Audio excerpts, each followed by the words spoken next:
অমরেশ কুমার আজকে আবার একটি টপিক নিয়ে আপনাদের সামনে হাজির হয়েছি। একটা ইউটিউব চ্যানেল আপনারা কিভাবে গ্রো করবেন, একটা ইমেল কিভাবে ক্রিয়েট করবেন, সেই ইমেল ক্রিয়েট থেকে আপনি চ্যানেলকে কিভাবে বিজনেস মডেলে নিয়ে যাবেন, এই সমস্ত তথ্য চ্যানেলে রয়েছে। আজকের ভিডিও আপনার জন্য। আমরা প্রত্যেকে এখানে কি উদ্দেশ্যে এসেছি, প্রত্যেকে একজন ইউটিউবার হবো বা অ্যাস এ ক্রিয়েটর। আমরা যেহেতু অ্যাস এ ক্রিয়েটর হিসেবে এখানে প্রত্যেকে আসছি, তাহলে আমাদের প্রত্যেকের একটা বেসিক নিড আছে যে এই ইউটিউবটা কি সেটা সম্পর্কে আমরা জানতে চাইছি। How to create a channel, আমরা চ্যানেল একটা কিভাবে বানাবো সেটা সম্পর্কে আমাদের একটা জানার আগ্রহ রয়েছে। আর way to earn money from YouTube, যে আমরা কিভাবে ইউটিউব থেকে ইনকাম করব, সেটাও কিন্তু আমাদের প্রত্যেকের একটা মূল লক্ষ্য থাকে যে ইনকামের প্রসেসটা কি। এই তিনটে জিনিস নিয়েই কিন্তু আমাদের যত চিন্তা ভাবনা, যে আমরা এই ইনকামটা কিভাবে করব, চ্যানেল কিভাবে ক্রিয়েট করব, ইউটিউব কাজ করব কিভাবে, এইগুলো নিয়েই কিন্তু আমাদের প্রত্যেকের একটা করে জার্নি শুরু হয়। ইউটিউব থেকে কিভাবে ইনকাম করব, এই কোশ্চেনটাই কিন্তু মেন প্রত্যেকের। যদি কারোর ইউটিউব চ্যানেল ভালো মতো গ্রো হয়ে যায়, তাহলে আমাদের কিন্তু এরকম টাকার মেশিনই মনে হয়, কিন্তু গ্রো না হলে সেটা কিভাবে টাকার মেশিন হবে সেটা খুব কষ্টকর হয়ে যায়। এবারে আমরা ইউটিউব থেকে কি ধরনের আর্নিং করা যায় সেই বিষয়টা নিয়ে আলোচনা করে নিই। প্রধানত ইউটিউবের যে আর্নিং মডেল রয়েছে সেটা দুটো টাইপ। একটা হলো ক্রিয়েটর মডেল আর একটা হলো বিজনেস মডেল। এবার আমরা স্টেপ বাই স্টেপ এগুলো নিয়ে ডিসকাস করব। ক্রিয়েটর মডেল মানে কি? আমরা যারা ক্রিয়েটর রয়েছি, মানে যারা ভিডিও বানাচ্ছি, এই যে আমরা ভিডিও ইউটিউবে পোস্ট করছি, ফেসবুকে পোস্ট করছি, আমাদের প্রত্যেকের একটা আশা কি থাকে, সেই ভিডিওগুলোর মাধ্যমে যাতে কিছু আর্নিং হয়। আমরা কন্টেন্ট যে বানালাম, এই কন্টেন্ট মনিটাইজেশন শব্দগুলো আমরা পরিচিত। আবার ইউটিউবে যখন 4000 যে ঘন্টা ওয়াচ টাইম এবং 1000 সাবস্ক্রাইব পূরণ হয়ে যাচ্ছে, সাবস্ক্রাইবার, আমাদের তখন কি হচ্ছে, আমাদের চ্যানেলটা মনিটাইজেশনের রূপ পাচ্ছে এবং সেখান থেকে আমাদের একটা আর্নিং আসে। এই যে ইকোসিস্টেম টাইপ তৈরি হলো, ক্রিয়েটররা ভিডিও পোস্ট করছে, সেই ভিডিও অডিয়েন্স দেখছে, এই সিস্টেমকে আমরা পুরোপুরিভাবে বলছি ক্রিয়েটর মডেল। তাহলে আমাদের প্রথমে কি রয়েছে, যে ক্রিয়েটর মডেল, ক্রিয়েটর মডেলটা আমি বললাম। এরপরে রয়েছে আমাদের বিজনেস মডেল। বিজনেস মডেল কি? বিজনেস মডেল দু ধরনের হয়। একটা হলো ইউটিউব কিভাবে আমাদের সাথে বিজনেস করছে, আর একটা হলো কিছু থার্ড পার্টি কোম্পানি আছে। থার্ড পার্টি কোম্পানি মানে এমসিএন, এমসিএন multi channel network, CMS, CMS মানে কন্টেন্ট ম্যানেজমেন্ট সিস্টেম। এই যে এমসিএন, সিএমএস, মিউজিক ডিস্ট্রিবিউটর, পাবলিশার, এরা ইউটিউবের সাথে কিভাবে বিজনেস করছে এবং তাদের সাথে ক্রিয়েটররা কিভাবে যুক্ত, এই দুটো মডেল জানতে হবে। এমসিএন, এমসিএন মানে কি? আমাদের দেখা যায় অনেক সময় একটা কপিরাইট ক্লেম এসে গেছে, কপিরাইট স্ট্রাইক এসে গেছে, কিন্তু এগুলো সরাসরি ইউটিউব কিন্তু দেয় না। সাধারণত আমরা যদি ইউটিউবের কমিউনিটি গাইডলাইনের বিরুদ্ধে কিছু করে থাকি, তবেই ইউটিউব থেকে সরাসরি গাইডলাইন রেস্ট্রিকশন আসে। এছাড়া যে স্ট্রাইকগুলো সাধারণত আমাদের চ্যানেলে এসে থাকে, সেগুলো থার্ড পার্টি স্ট্রাইক। এই থার্ড পার্টি স্ট্রাইক কারা দেয়? যারা এমসিএন, সিএমএস রয়েছে তারাই দিয়ে থাকে। বিভিন্ন কারণে দেয়। তার মধ্যে কিছু পড়ে ভিজুয়াল ক্লেম, ভিজুয়াল স্ট্রাইক, মিউজিকের কারণে আসে মিউজিক স্ট্রাইক, মিউজিক ক্লেম, এই ইত্যাদি বিষয় রয়েছে। আমরা সেগুলো সব স্টেপ বাই স্টেপ জানবো। আর বিজনেস মডেলের তফাৎ এখানেই, বিজনেস মডেলে তুমি ফ্রেশ না দেখিয়েও কাজ করতে পারবে এবং তোমার আন্ডারে 100 হোক, 500 হোক, 1000 হোক, যত খুশি চ্যানেল রেখে দিতে পারো, তাতে কোনো সমস্যা নেই। আমরা এই জায়গাটা একটুখানি ডিসকাস করি। আমরা এই যে business model, creator model, YouTube থেকে আর্নিং যা কিছুই হবে, তার জন্য আমাদের তো কিছু জিনিস জানতে হবে, আমরা তো সহজে তো জানতে পারবো না। আমরা এটাও জেনে নেবো, এই আমরা লাস্ট যে পয়েন্টটা আমি লিখেছি, ক্রিয়েটর অ্যান্ড অডিয়েন্স সাইকোলজি, এইটাই কিন্তু অ্যাকচুয়ালি ইউটিউব গ্রো করার মূল মন্ত্র আমাদের। যদি আমরা অডিয়েন্সের সাইকোলজিটা অ্যাজ এ ক্রিয়েটর জানতে পারি, তাহলে আমরা খুব ইজিলি গ্রো করতে পারবো এবং অডিয়েন্স কি চাইছে যদি তার টাইম মতো সাপ্লাই দিতে পারি, তাহলে অডিয়েন্স আমাদেরকে ভালোবেসে আমাদের কাছে থাকবে। How to start A YouTube channel, এই কোশ্চেনটা নিয়েই আমাদের যত চিন্তা ভাবনা, যে আমরা একটা ইউটিউব চ্যানেল কিভাবে ক্রিয়েট করব। এবার আমি এইটাকে একটুখানি আমি দেখাই, কপি করি। How to create a YouTube channel, copy, আমি সরাসরি ইউটিউবে চলে আসি, ইউটিউবে এসে আমি পেস্ট করি। দেখো, how to start A YouTube channel, এই যে আমি সার্চ করছি এই টপিকের উপর প্রতিদিন। How to start YouTube channel beginners, how to start A YouTube channel Malayalam, Tamil 2025, মানে প্রতিদিন হাজার হাজার মানুষ এই টপিকটার উপর কোশ্চেন করছে যে how to start A YouTube channel. এই তাহলে এটা একটা বিরাট বড় টপিক, যে টপিকটা সাধারণত মানুষ সঠিক অ্যান্সার পাচ্ছে না, যে আমি চ্যানেলটা কিভাবে শুরু করব। এই একটাই কোশ্চেন প্রতিদিন কয়েক হাজার, কয়েক লাখ, কয়েক মিলিয়ন মানুষ সার্চ করছে, অথচ হাজার হাজার চ্যানেল থাকলেও তার সঠিক কন্টেন্ট মানুষের কাছে নেই। এবারে এই একটা চ্যানেল আমি যে তৈরি করব বা আমরা এসে কন্টেন্ট ক্রিয়েটার তৈরি করব, এইটা আমাদের প্রথমে জানতে হবে যে ফর হুম, আমরা কার জন্য চ্যানেলটা তৈরি করছি। For what are for why. তাহলে কার জন্য, কি জন্য, কেন বানাচ্ছি, এই 3টে কোশ্চেন যদি আমরা করি, তাহলে ইউটিউবের জার্নিটা আমাদের কাছে খুব সহজ হবে। আমরা একটা ইউটিউব চ্যানেল যে বানাচ্ছি তার প্রথম এবং প্রধান কারণ হলো অডিয়েন্স। যদি নিজের জন্য বানানো হয় তাহলে একটা সময় গিয়ে সেই পথ আমাদের থেমে যাবে, আমরা এগোতে পারবো না, আমাদের স্টপ হয়ে যেতে হবে। তাহলে ফর হুম, আমরা কার জন্য বানাচ্ছি, এর অ্যান্সার আমাদের একদম ক্লিয়ার থাকা উচিত যে আমরা অডিয়েন্সের জন্য বানাচ্ছি। হোয়াট, আমরা কি বানাচ্ছি সেটাও পর্যন্ত আমাদের একদম পুরোপুরি ভাবে ক্লিয়ার থাকতে হবে। আমরা কন্টেন্ট বানাচ্ছি, কেন বানাচ্ছি, আমরা অডিয়েন্সের দরকার আছে, নিড, অডিয়েন্সের নিড, তাই আমরা কিন্তু এই কন্টেন্ট গুলো বানাচ্ছি। তাহলে এইটা আমি যদি এই পাশে 3টে ছবি দিয়েছি, এই ছবির সাথে মেলানো হয় যে ফর হুম, তাহলে কারা আমাদের এই ইউটিউব প্ল্যাটফর্মে কন্টেন্ট সার্চ করছে। দেখো এই কন্টেন্ট যে সার্চিং রয়েছে, কন্টেন্ট সার্চ কারা করছে, অডিয়েন্স। অডিয়েন্সের কোনো একটা জিনিস দরকার পড়ে, কোনো একটা জিনিস, সেটা এন্টারটেনমেন্ট হতে পারে, সেটা কুকিং হতে পারে, সেটা যে কোনো একটা টপিক তাদের মনের মতো যদি না হয় বা সে সম্পর্কে যদি আরো বেশি নলেজ নিতে চায়, তাহলে স্ট্রিমিং যে প্ল্যাটফর্ম গুলো রয়েছে, সার্চ ইঞ্জিন যে প্ল্যাটফর্ম গুলো রয়েছে, সেখানে এসে তারা সার্চ করে। প্রথম তাহলে কি হলো, অডিয়েন্স এসে সার্চ করে, কোথায় সার্চ করে, ইউটিউব বা আমাদের এরকম ইউটিউবের মতো যত প্ল্যাটফর্ম রয়েছে সেই সব জায়গায়। তাহলে আমরা আলোচনা করব শুধুমাত্র ইউটিউব নিয়ে। তাহলে ইউটিউবে এসে তারা সার্চ করছে, কিসের জন্য সার্চ করছে, নলেজ নেয়ার জন্য। সেই নলেজটা তারা কিসের মাধ্যমে নিতে চাইছে, কন্টেন্টের মাধ্যমে। তাহলে আমাদের এই যে মাইন্ডসেট যেটা যারই থাকুক, পুরানোরা হয়তো মাইন্ডসেটটা করে ফেলেছে যেহেতু অনেকটা দিন ধরে তারা এই জার্নিতে রয়েছে, কিন্তু নতুনদের তো মাইন্ডটা সেট নেই। তারা আজকে ভাবছে কিভাবে চ্যানেল করব, কোথায় করব, আদৌ গ্রো করবে কিনা। তাদের প্রত্যেককে একটাই কথা বলা, মাইন্ডটাকে প্রথমে সেট করে নিতে হবে। মাইন্ডসেটে কি করতে হবে, যে অডিয়েন্স, কন্টেন্ট ক্রিয়েশন আর অডিয়েন্স নিড, এই 3টে আমাদের বুঝতে হবে। এবং ইউটিউবের যে অ্যালগোরিদম রয়েছে, ইউটিউবের অ্যালগোরিদম হিসাবে আমাদের এগিয়ে চলতে হবে। যদি এটাকে আমরা ফোকাস করে ফেলতে পারি তাহলে আমাদের জার্নিটা ভীষণ সহজ হয়ে যাবে, না হলে আমরা একটু কমপ্লেক্সের মধ্যে পড়ে যাব। তারপরে আমরা যেটা ভাববো যে আমরা যে ইউটিউবটা জার্নি করছি, ইউটিউবটা আমাদের কাছে কতটা ইজি হবে নাকি কতটা কমপ্লেক্স হবে, সেটা আমাদের পুরোপুরি ভাবে এই মাইন্ডসেটের উপরে কিন্তু দাঁড়িয়ে রয়েছে। আমাদের মাইন্ডসেট যত দ্রুত আমরা চেঞ্জ করতে পারবো তত আমাদের ভালো আর কি। তাহলে এই যে কোশ্চেনটা আমাদের কাছে রয়েছে, ইউটিউব ইজি অর কমপ্লেক্স, এটা সঠিক অ্যান্সার তাহলে কি হবে? এর সঠিক একটাই অ্যান্সার, সেটা হলো নলেজ। ইউটিউব জার্নিটা আমাদের সহজ হবে না কমপ্লেক্স হবে, সেটা পুরোটা ডিপেন্ড করছে আমাদের নিজস্ব নলেজের উপর। যদি আমরা ইউটিউবের অ্যালগোরিদম থেকে আমরা নলেজটা নিতে পারি, তাহলে আমাদের যে স্কিল ডেভেলপ হবে, যে এবিলিটি আসবে, যে নলেজ গেন হবে, যে এক্সপিরিয়েন্স হবে, এগুলোর মাধ্যমে আমাদের কি হবে, আমাদের চলার পথটা খুব ইজি হয়ে যাবে।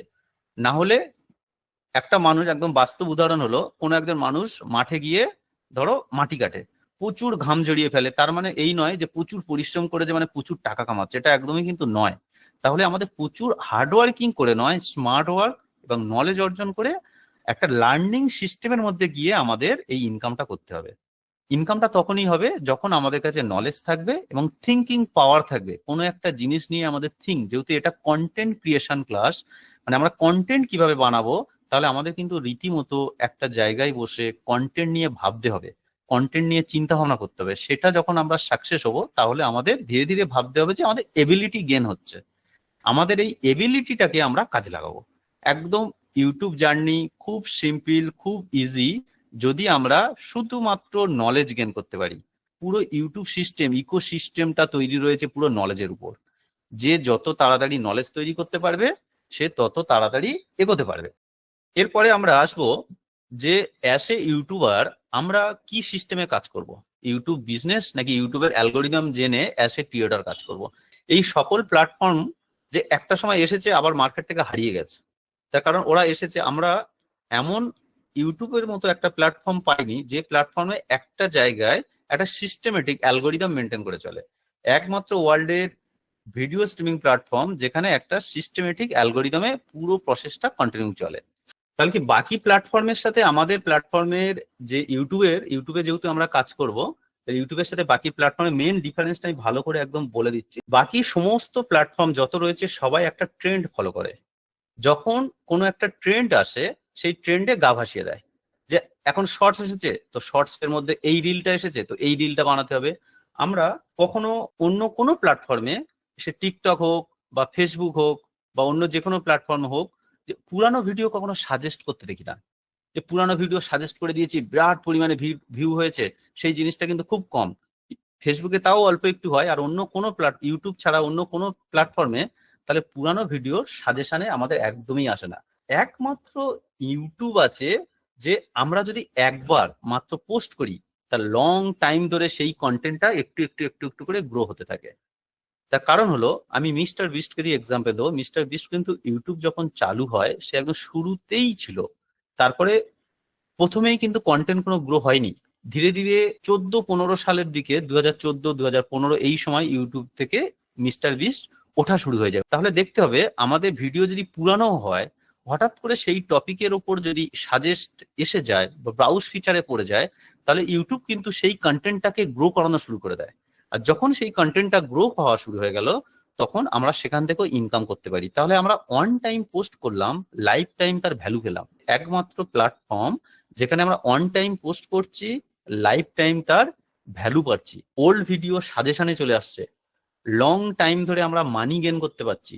এবং ইউটিউবের মধ্যে আমরা প্লে লিস্ট করে এমন সুন্দর স্ট্রাকচারাইজ, যেটা অন্যান্য প্ল্যাটফর্মে ইউটিউবকে ফলো করা শুরু করে দিয়েছে, প্লে লিস্ট সিস্টেম। ফেসবুকে প্লে লিস্ট এসে গেছে, কারণ প্লে লিস্ট ইউটিউবে প্রথম থেকেই ছিল। প্লে লিস্ট সিস্টেমে যেভাবে ইউটিউব কাজ করে, ইউটিউব একটা ডাটা লাইব্রেরি বানিয়ে রাখে, যে প্রত্যেকটা কন্টেন্টের একটা ইউনিক আইডি হবে, প্রত্যেকটা কন্টেন্টের একটা ডাটা সার্ভারের শেপ থাকবে, চ্যানেলটা থাকবে, চ্যানেলের ভ্যালু বাড়তে থাকবে, তাহলে চ্যানেলের একটা ব্র্যান্ড ভ্যালু ধীরে ধীরে ধীরে ধীরে ইনক্রিজ করে যাবে। তাহলে ইউটিউব কি হচ্ছে, অ্যাকচুয়ালি ইউটিউব লাইব্রেরি সিস্টেমে কাজ করছে। কি লাইব্রেরি? Ecosystem zone. আমরা যদি কোনো একটা কিছু সার্চ করি, দেখা যায় যে সেই রিলেটেড জিনিস সব আমাদের কাছে শো হয়ে যাচ্ছে। তার কারণ একটাই, যে আমরা ইকোসিস্টেম জোনে চলে গেছি। যে ইউটিউব আমাদের অ্যালগোরিদম থেকে বা আমাদের চ্যানেল রিলেটেড ডাটা ডিটেক্ট করে, সেই ডাটা থেকে আমাদের একটা অ্যালগোরিদম তৈরি হয়ে যায় চ্যানেলের, এবং সেই রিলেটেড ভিডিও দর্শকের কাছে আমাদের তুলে দেয়। এবং যে যদি বিশ্বাসের জায়গা বলা হয়, যে একটা প্রোডাক্ট আমরা ওখানে রিলিজ করে রেখেছি, আমাদের যে প্রোডাক্ট মানে আমি এখানে কন্টেন্টের কথা বলছি, যে আমরা একটা কন্টেন্ট রিলিজ করেছি, আমাদের কন্টেন্টটা অন্য কেউ ডাউনলোড করে নিতে পারে, করে সে তার চ্যানেলে ছাড়তে পারে, এটা হামেশাই হয়। তাহলে কি হয়, ইউটিউব কিন্তু সেই ধরনের চ্যানেলগুলোতে রিউজ ফেলে দেয়। তাহলে আমাদের কি প্রত্যেকটা কন্টেন্টের সিকিউরিটি দেওয়ার দায়িত্ব কিন্তু ইউটিউবের রয়েছে। তো ইউটিউব আমাদের কিন্তু একটা সিকিউর প্ল্যাটফর্ম এবং ট্রাস্টেবল প্ল্যাটফর্ম। যেমন একটা ব্র্যান্ড ভ্যালু, যেমন টাটার একটা, আমরা কখনো টাটার নাম শুনলে টাটার কোনো প্রোডাক্টকে খারাপ বলি না। তার কারণ সারা দেশব্যাপী, সারা ওয়ার্ল্ড ব্যাপী টাটার একটা আলাদা ব্র্যান্ড ভ্যালু তৈরি হয়ে রয়েছে। ঠিক সেই রকম ডিজিটাল প্ল্যাটফর্মে ইউটিউবের এমন একটা ব্র্যান্ড ভ্যালু রয়েছে।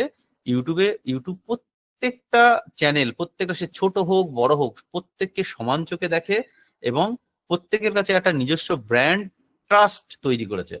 তাহলে ইউটিউবের মূল যে মন্ত্র, আমরা যে কটা জিনিস পেলাম, যে অনওয়ার্ড আমাদের অ্যান্সার কি হবে, লাইফ টাইম আর্নিং। মানে একটা ইউটিউব চ্যানেল থাকলে আমাদের কি হতে পারে, লাইফ টাইম আর্নিং। অন্য কোনো প্ল্যাটফর্ম সে সিকিউর আমাদের দেয় না, কিন্তু ইউটিউব দেয় life time earning. Secure future, কারণ আমরা যখন একটা প্ল্যাটফর্মে কাজ করছি, আমাদের সমস্ত কাজ বাজ ছেড়ে কিন্তু আমাদের অনেক সমস্যা আসতে পারে, যে আমরা পরবর্তীকালে এখান থেকে কিভাবে চলবো, হঠাৎ করে যদি প্ল্যাটফর্ম বন্ধ হয়ে যায়, এরকম কোনো ঘটনার সম্ভাবনা নেই। কারণ পার ডে ইউটিউবের উপর প্রচুর রিসার্চ চলে। ইউটিউব নিয়ে যেভাবে স্টেপ বাই স্টেপ একটা গ্রোয়িং মার্কেট, ইউটিউব পুরোপুরি ভাবে গ্রোয়িং মার্কেট। এবং প্রত্যেকটা মানুষের একটা ক্রিয়েটিভিটি ফ্রিডম রয়েছে। ক্রিয়েটিভ ফ্রিডম মানে আমার কেউ বলে দেয়নি যে এইরকম কন্টেন্ট বানাতে হবে বা এইরকম তুমি বানাতে পারবে না।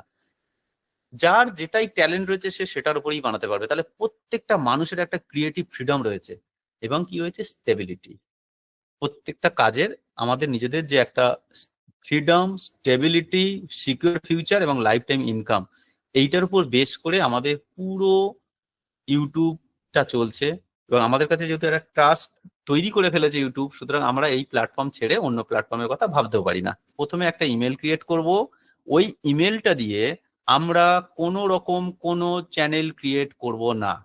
তারপরে কি করব, 4 থেকে 5 দিন পর আমরা চ্যানেল ক্রিয়েট করব ওই ইমেলটা দিয়ে, এবং সেই 4 থেকে 5 দিন পর আমরা কোনো রকম ভিডিও পোস্ট করব না।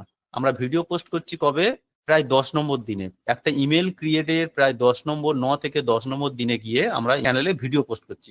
ম্যাক্সিমাম মানুষ জানে না যে ইমেলটা থেকে কেন আমরা প্রথমে ইমেল ক্রিয়েট করার পরে ভিডিও পোস্ট করব না। এই ইমেল ক্রিয়েট করার আমরা 4 দিন মতো ওয়েট করছি, 4 দিন ওয়েট করছি। করার পর 4 দিন পরে আমরা এই ইমেলটা থেকে আমরা একটা ইউটিউব চ্যানেল ক্রিয়েট করছি।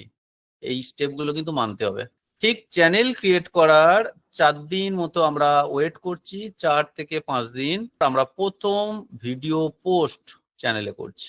আমরা যখন একটা ইমেল ক্রিয়েট করি, ধরো একটা বাচ্চা জন্ম নিয়েছে, সেই বাচ্চাটা হাঁটতেও জানে না, চলতেও জানে না, কিচ্ছু জানে না।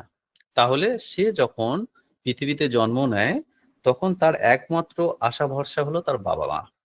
তার বাবা মা তাকে এগিয়ে নিয়ে চলে। ঠিক তেমনি যদি আমরা একটা ইমেল তৈরি করি, তাহলে আমাদের এই ইমেলের কোনো পরিচয় থাকে না, ইমেলের কোনো কেউ চেনেও না, কেউ জানেও না, কিচ্ছু জানে না। তাহলে ইমেলের দুজন মানুষ জানে, ইমেলটাকে দুজন জানে, এক যে ক্রিয়েট করছে সে, আর 2 ইউটিউব বা গুগল নিজে। তাহলে এই দুজনে মানুষ মাত্র জানে এই ইমেলটা ক্রিয়েট হয়েছে, এর বাইরে কিন্তু কেউ জানে না, কেউ জানতেও পারে না। এই দুটো মানুষের দায়িত্ব থাকে এই ইমেলটাকে গ্রো আপ করানোর। আমরা যদি একটা ইমেল ক্রিয়েট করে নিই, করে নিয়ে আমরা প্রচুর জিনিস সার্চ করতে থাকি, এটা ওটা সেটা, তাহলে অটোমেটিক গুগলের বিভিন্ন সার্চ ইঞ্জিনে প্রচুর অন্যান্য জিনিস ওই ইমেলে চলে আসতে থাকে। অটোমেটিক অ্যালগোরিদমের যে ডাটা ডিটেক্ট হয়, তাহলে আমাদের প্রচুর পরিমাণে ইমেলটা একটা সমস্যা হয়ে যায়। তখন ইমেলটাকে আর গোছানো যায় না, ইমেলটা অনেক সমস্যার কারণ হয়ে দাঁড়ায়। ইমেলটা থেকে যে চ্যানেলগুলো ক্রিয়েট হয়ে যায় সেইভাবে বুস্ট পায় না। এগুলো পুরোপুরিভাবে আমাদের নিজস্ব এক্সপেরিমেন্ট, এবং আমরা এই কাজ করে দেখেছি কোন ইমেলে চ্যানেল তাড়াতাড়ি গ্রো হয় আর কোন ইমেলে তাড়াতাড়ি গ্রো হয় না। একদম পুরোপুরিভাবে ফ্রেশ চ্যানেলে এই সিস্টেম মেনে চললে খুব তাড়াতাড়ি ইমেল চ্যানেলগুলো খুব গ্রো হয়ে যায়, কারণ ওই ইমেলের কোনো রকম আউট ডাটা থাকে না। আমরা যখন ইমেলটা ক্রিয়েট করব, আমরা গুগলে যাব, সেই ইমেলটা দিয়ে আমরা যে টপিকের উপর ভিডিও বানাবো, যে টপিক আমি একটা এক্সাম্পল নিচ্ছি, কুকিং। আমরা কুকিং রিলেটেড, তাহলে কুকিং রিলেটেড প্রচুর ভিডিও গুগলে চলে আসবে, বা কুকিং রিলেটেড আর্টিকেল আসবে, কুকিং রিলেটেড যাবতীয়, সেটা বিরিয়ানি হোক, সেটা ফ্রাইড রাইস হোক, যাই হোক না কেন, আমরা সেগুলো সার্চ করতে থাকবো ওই নতুন। কারণ তাহলে ওই ইমেলে প্রথম ডাটা ডিটেক্ট হচ্ছে কি দিয়ে, কুকিং দিয়ে। কারণ এবং আমি ওই ইমেলটা দিয়ে যে চ্যানেলটা বানাবো তার উদ্দেশ্যটা কি, কুকিং রিলেটেড ভিডিও পোস্ট করব। তাহলে আমাদের প্রথম ফার্স্ট স্টেপ হলো একটা ইমেল বানিয়ে 4 দিন মতো টানা গুগলে যা কিছু সার্চ করব, যা কিছু করার চেষ্টা করব, ওই ইমেলটা দিয়ে শুধুমাত্র আমার নিজের টপিকের বাইরে আমি যাব না, আমার নিজের টপিকের জিনিস দিয়ে আমি শুধু সার্চ করতে থাকবো কন্টিনিউয়াসলি। 4 দিন 5 দিন ধরে যখন এরকম করতে থাকবো, আমার ইমেলে আমি খুললেই মাত্র আমাদের সামনে শো হয়ে যাবে ভ্যারাইটি অফ জিনিস, সব রান্না রিলেটেড, এর বাইরে কিছু যাবে না। এটা হলো আমাদের স্টেপ 1। স্টেপ 2 ঠিক তেমনি আমরা চলে যাব ইউটিউবে গিয়ে এই যে আমরা কুকিং রিলেটেড ভিডিও করলাম, দেখো শুধুমাত্র কুকিং রিলেটেড জিনিস কিন্তু আমার ইমেলেতে ইউটিউবে চলে আসতে থাকছে, ডাটা ডিটেক্ট হতে থাকছে। তো এইরকম ভাবে আমরা কন্টিনিউয়াসলি 3 দিন 4 দিন ধরে করতে থাকবো। করতে করতে এর মধ্যে কোনো সেই টপিকের, আমি যদি বিরিয়ানি রিলেটেড ভিডিও বানাই বা কুকিং রিলেটেড, আমি একটা ভিডিও দেখা শুরু করে দেবো। এইভাবে আমরা ভিডিওগুলো দেখা শুরু করব, অন্তত 4 দিন ধরে 4টে 5টা করে এক একটা চ্যানেলে ভিডিও দেখা শুরু করব। এবং যে ভিডিওগুলো আমাদের নিশ রিলেটেড হবে, নিশ জিনিসটা কি আমি পরে শিখিয়ে দেব, আমাদের নিশ রিলেটেড ভিডিও, সেগুলোই আমরা শুধুমাত্র এই ইমেল থেকে দেখা শুরু করব। এর বাইরে কিন্তু আমরা কোনো জিনিস সার্চ করব না, বাইরে কোনো টপিকে আমরা যাব না। এটার মধ্যে মাথার মধ্যে ঢুকিয়ে নিতে হবে। তাহলে দুটো গুগলে গিয়েও তাই, ইউটিউবে এসেও তাই। এরকম করতে করতে যখন হোম ফিডে এসে আমি সার্চ করব, তখন অটোমেটিক পুরো হোম ফিডে আমাদের চলে আসবে কি, আমাদের নিজেদের নিশ রিলেটেড ভিডিও। যত স্ক্রোল করে যাব এরকম সব আমাদের নিজেদের ভিডিও চলে আসবে। আমরা যখন ট্রেন্ডিং এ আসবো, এই ট্রেন্ডিং এ ও পর্যন্ত এই যে ভ্যারাইটি অফ জিনিস রয়েছে, এখানে ম্যাক্সিমাম চলে আসবে এই এক্সপ্লোরে আমাদের রিলেটেড ভিডিও, আমাদের টপিক রিলেটেড ভিডিও, যে টপিকের উপর আমরা কাজ করতে চাইছি, যে টপিকটা নিয়ে আমরা এগোতে চাইছি। তার মানে কি হবে, আমাদের ইউটিউবও বুঝে গেছে যে আমরা এই পার্টিকুলার ইমেলটা দিয়ে কি কাজ করি। তাহলে আমাদের ইমেলটা অটোমেটিক্যালি ইউটিউব সাজেস্টে নিয়ে যাবে এই রিলেটেড যে চ্যানেল, এই রিলেটেড যে ভিডিও, এই রিলেটেড যে সার্চ ইঞ্জিন, সেখানে আমাদের দিয়ে দেবে। একটা ইউটিউব চ্যানেল গ্রো করানোর এটা হলো প্রথম ধাপ। এই ধাপটা 95% লোক না জানার কারণে আমরা এগোতে পারি না, আমরা আটকে যাই। এর এই ভিডিওতে আমরা কি শিখলাম? আমরা মেনলি জানলাম যে একটা চ্যানেলে কিভাবে একটা ইমেল ক্রিয়েট করতে হবে, সেটা প্রধানত আমরা শিখলাম। এবং একটা চ্যানেল ক্রিয়েট করে তার বিজনেসের কি মডেল রয়েছে, আর্নিং মডেল এবং বিজনেস মডেল, এর পুরো ব্যাপারটা, এবং একটা ইউটিউব চ্যানেল কিভাবে গ্রো করে তার যে সাইকোলজিটা কি, এর পুরো ব্যাপারটা আমরা শিখলাম। তাহলে এই রকম নতুন নতুন ভিডিও পেতে এবং ইউটিউব সম্পর্কে আপনি কন্টেন্ট ক্রিয়েটর হতে চাইছেন, এরকম আপডেটমূলক তথ্য বা ইনফরমেশন জানার জন্য আপনি কমেন্ট করুন। আমি নতুন নতুন ভিডিও নিয়ে আপনাদের সাথে থাকবো।